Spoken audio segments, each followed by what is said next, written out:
আমি দেশের বাইরে ছিলাম, সুতরাং এখানে কে পদত্যাগ করলো কি করলো আমার কিছুই জানা স্যার, নেই। processing-টা এখন একটু হয়তো বলেন, জানতে স্যার। পাবো। মানে উনি না, যদি জানি না। মানে স্যার কি যদি রাষ্ট্রপতি যদি পদত্যাগ করেন তাহলে স্পিকারের কাছে পদত্যাগ করবেন।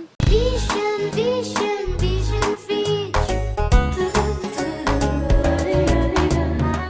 এবং আগামী 90 দিনের মধ্যে জাতীয় সংসদ একজন নূতন প্রেসিডেন্ট নির্বাচিত করবেন। এই হলো সংবিধানের পজিশন। ধন্যবাদ। স্যার, আমরা শুনতে পেয়েছি যে আজকে বিকেলের দিকে হয়তো গণভবন আপনারা যেরকম শুনেছেন আমিও সেরকমই শুনেছি। তিনি পদত্যাগ করলে সেই অনুযায়ী তারপর যে ভ্যাকুয়ামটা থাকে সেই জায়গাতে আপনি এটা তো অনুমান নির্ভর প্রশ্ন, সুতরাং উনি কি করবেন না করবেন আমি জানি না। রাষ্ট্রপতি দেশের প্রথম স্যার, ব্যক্তি। আপনার আসার কথা ছিল 26 চেকআপ যেহেতু শেষ হয়েছে সেই জন্যই আমি এসেছি। রাষ্ট্রপতি পদত্যাগ করলে তো পরবর্তী দায়িত্ব আপনার উপরই পড়বে সংবিধান অনুযায়ী।